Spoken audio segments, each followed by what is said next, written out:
Hola, buenas tardes. Mi nombre es Ángel Rodríguez. Estoy en representación de mis compañeros Yuli Mayer Segura y Julián Heredia. A continuación voy a dar respuesta a las diferentes preguntas del taller. La primera pregunta es defina con sus propias palabras qué es memoria. Bueno, la memoria es la capacidad que el cerebro tiene para almacenar, retener y recuperar esa información almacenada. Esta información nos es de mucha utilidad para cosas como el aprendizaje y para la toma de decisiones.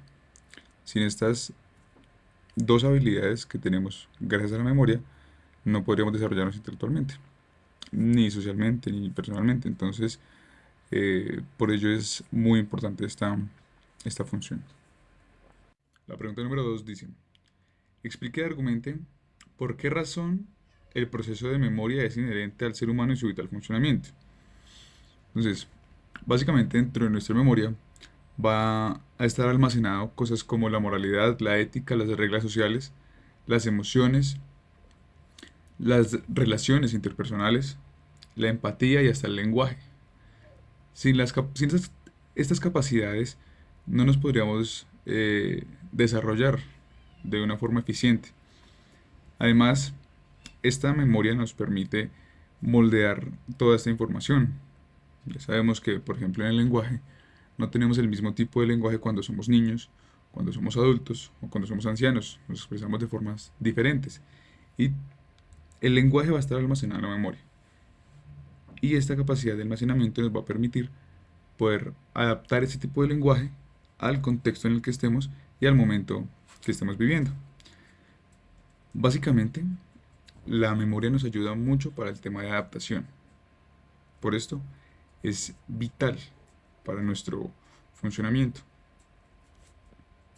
Bueno, el punto número 3 dice, explique y argumente cuál es el papel que juega la neuropsicología en la comprensión de los procesos de memoria. Entonces, siendo la neuropsicología la rama de la psicología que estudia la relación entre el comportamiento y el sistema nervioso central, son los encargados de verificar cuáles son las áreas cerebrales o las proyecciones neuronales que se activan al momento de generar algún tipo de recuerdo o de evocar algún tipo de recuerdo. De esta forma, ellos pueden ayudar a solucionar cualquier tipo de patología relacionada con los temas de memoria. Además, también los daños colaterales que afecten a los procesos de aprendizaje o los procesos de evocación.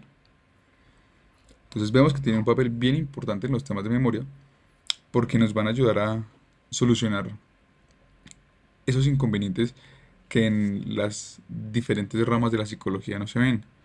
Por ejemplo, en un accidente cerebrovascular, quienes van a poder evidenciar ese tipo de daños son neuropsicólogos, verificando cuáles fueron las áreas afectadas con el golpe y así, de esta forma prever ese tipo de daños, ya sean directos o colaterales.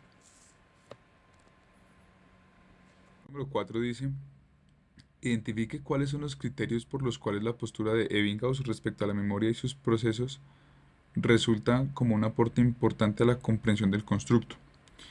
Entonces lo resumimos básicamente en cuatro criterios. El primero es que él demostró que en condiciones de laboratorio se podía estudiar los procesos de memoria.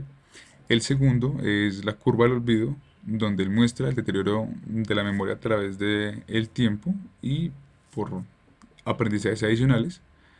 El tercero es que él también demostró que la hora influye en el aprendizaje y la capacidad para evocar recuerdos. Y por último, el cuarto fue la que él también demostró que cuando se genera algún tipo de recuerdo o aprendizaje que con el tiempo se olvida, es más fácil volver a retomarlo que generar nuevamente ese mismo recuerdo o ese mismo aprendizaje. Y por último, quisiera resaltar algo, y es una frase que con mi equipo extrajimos, y dice, con base en estos hallazgos demostró que utilizando métodos experimentales se puede evaluar la memoria y así los procesos cognitivos superiores pueden ser estudiados científicamente. Número 5 está. A partir de las funciones de la memoria, explique los procesos básicos de la misma. Todos los procesos de la memoria son tres. Está el atencional, el de codificación y el de almacenamiento. Entonces, uno por uno son. El de atención, básicamente, es cuando se requiere una alerta de activación, se genera una fijación y se desecha básicamente la información que no se necesite para llevarlo ya al recuerdo. Está el de codificación. Básicamente aquí es cuando el cerebro decide por cuánto tiempo se va a almacenar, qué tan importante es la información. Digamos que le hace un análisis un poco más específico, pero muy ágil. Y la información se convierte en una representación mental. Ya por último está el almacenamiento, que básicamente lo que hace el almacenamiento es agrupar la información. Se permite una consolidación para que luego el proceso de recuerdo sea mucho más eficiente.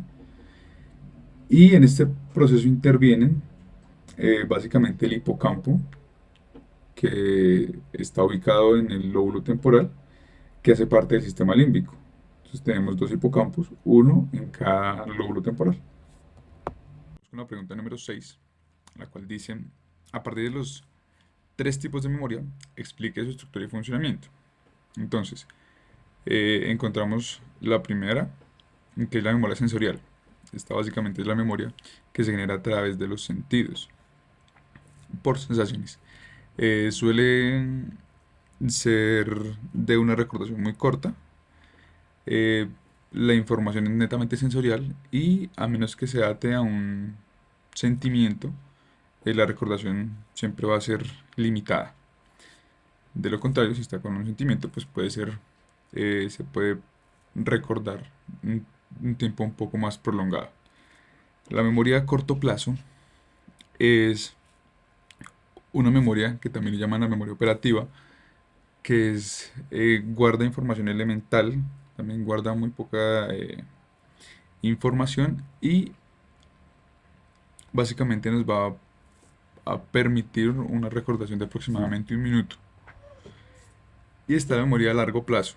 A largo plazo es una memoria mucho más extensa, que guarda mucha más información y que su recordación también es mucho más compleja.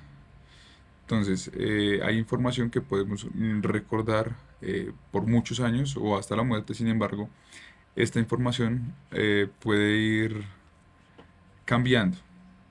No va a estar fija como tal por la misma cantidad de información que es. Entonces, tiene el- tiende esta información a deformarse a medida del tiempo. Y se divide en dos, en implícita y explícita. Con el punto número 7, que dice explique cada uno de los niveles de procesamiento de la información que realiza la memoria. Entonces, estos son básicamente son tres. El primero es superficial, que como su nombre lo indica, es información muy plana, muy básica, de recordación muy corta y básicamente se recuerda durante unos pocos segundos y se olvida. Está el intermedio. eh, Esta introduce el reconocimiento de algunas cosas y por ser limitada, no se retiene durante mucho tiempo. Como el nombre de una persona que acabamos de conocer, la recordamos mientras hablamos con ella y luego ya dejamos de verla y se olvidó. Y el profundo, esta, como su nombre también lo indica, es un poco más densa la información, suele ser más guardarse con una importancia mayor y por el significado que le damos, suele durar mucho tiempo, a veces hasta la muerte. Entonces, básicamente este tipo de información se guarda en el hipocampo, que este a su vez juega pues un papel importante dentro de la recordación y el aprendizaje. Entonces, básicamente es una memoria que también va a estar atada a muchos, no solamente a datos, sino también a sentimientos. Entonces, suele ser mucha información, pero también esta también puede modificarse durante el tiempo. El tiempo de durabilidad de una información en la mente eh, recibe de acuerdo al procesamiento que se haya dado. Llegado a nuestra última pregunta, que dice: explique la teoría del olvido y por qué resulta tan importante tenerla en cuenta. Bueno, básicamente el olvido es una acción involuntaria que consiste en dejar de recordar o dejar de guardar algún tipo de información como resultado de la interferencia de otros aprendizajes existentes o otros recuerdos más recientes. Entonces, esta se divide en dos. Está la interferencia proactiva y la interferencia retroactiva. La proactiva básicamente es cuando eh, quiero memorizar algo dejando u olvidando la información anterior, por ejemplo, en mi número telefónico.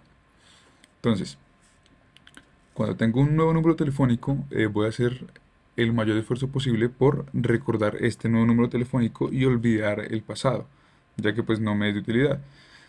Entonces, de esta forma se genera una interferencia proactiva, que yo decido olvidar. Y retroactiva.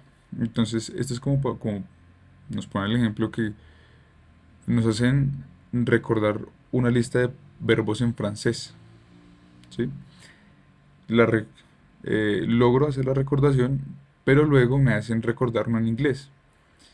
Entonces, ¿qué va a pasar? Que yo voy a recordar únicamente la última información con más facilidad. Entonces, me va a ser más difícil recordar lista en francés porque la lista de inglés es la más reciente y la tomé como información un poco más importante porque era la urgencia de ese momento.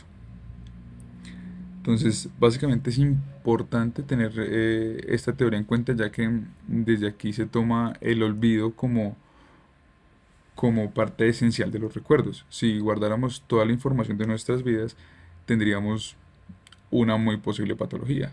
Entonces, para nosotros, los seres humanos, es más fácil y más productivo recordar únicamente la información que consideremos importante, ya sea por su utilidad o ya sea por su significado. Pero pues es solamente información seleccionada.